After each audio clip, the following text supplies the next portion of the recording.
congratulations to you both. I have Julia and Greg here with me, who are representing the INB Hub Alliance, who've just been the winners for the ACE Awards for 2009 for capital and major projects. So I'm absolutely delighted for you both. Congratulations. I just wanted to ask you a couple of questions about what winning this award might mean to you, and just to put us in the picture a little bit about the award. So I guess the first thing I might ask is, how did you underpin high performance in your project within the INB Hub Alliance?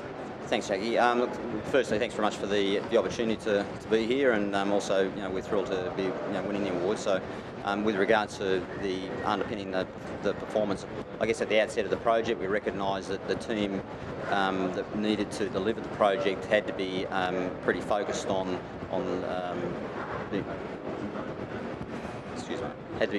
doing that. So what we set about at the outset is developing a peak performance management plan, and I guess the key aspects of that was that we actually then set about delivering that plan, and then through a continual sort of feedback circuit and aspects such as training the staff and continual sort of reinforcement of the goals and the establishment of the targets and vision and so on the project, then we were able to keep people on track, and that sort of approach basically drove the performance of the team. So what would you say was unique about this specific project? The Northern Bus Road project is a really challenging technical project. We had a really narrow corridor to work within. The project had previously been initiated by Queensland Transport and had fallen over through different political reasons. So there was quite a political backdrop to the job, which made it a difficult project to get up and running. We were running through a live underground car park. It was a 9-storey underground car park, which was owned by one of our key stakeholders, the Brisbane City Council. We were trying to integrate the final design solution into a live railway station, which was one of the key innovations on the project, as it turned out at the end of the day, where we were able to blend a passenger bus system to an interstate bus system to a railway system, so at the Roma Street station, so finishing up with a multimodal transport hub. And built into that was the fact that we had a range of significant very old buildings immediately adjacent to the project, so therefore a lot of stakeholder interest associated with those sort of ancient, those old buildings. I wouldn't say ancient, but old buildings. And the fact that we also crossed 4 major arterial roads while we're doing that, and generally in an underground sort of fashion, they were some of the factors that sort of influenced the day-to-day sort of activities on the project. So very challenging.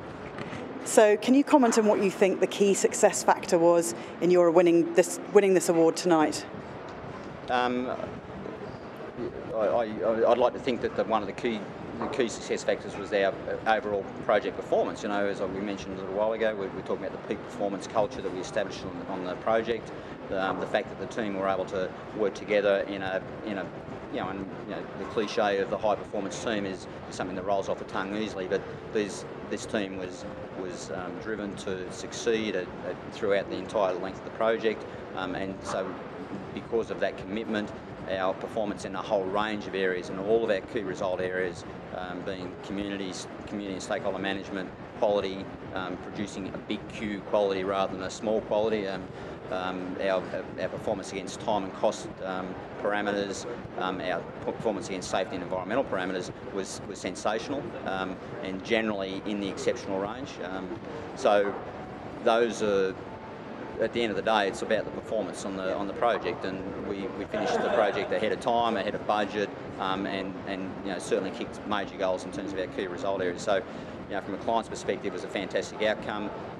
It's a major legacy to Brisbane from a CBD perspective, as well as a dedicated busway system in Brisbane, which is really a world-leading sort of transport infrastructure system. So, we're probably very fortunate to be involved in such a I suppose high-profile project in some regards, but we're also very lucky that we had the team that we did, and that the people that we worked with throughout the course of the project, whether that be from a design perspective, or stakeholder perspective, or client perspective, was also I suppose assisted us to achieve these goals. Yeah.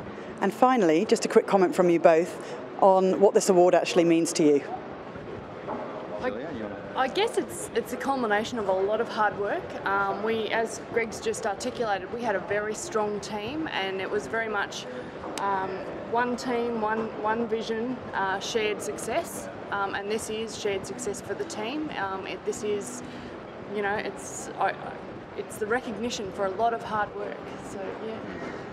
Yeah. I mean, we competed tonight against at least 9 projects. I think there was a range of others that maybe didn't make that final sort of list of 9 projects, and they were all fantastic projects, and all would have been worthy winners. So I guess to be recognised by your peers, or you know, amongst those projects is pretty satisfying, and you know, it certainly is it's a reward for a lot of hard work from a lot of people, you know, and so we're just representing that group of people. But you know, it's nice to be rewarded for, or recognised for, you know, what is a fantastic project. So, well, congratulations to you both, and of course congratulations to the wider team. Thank you.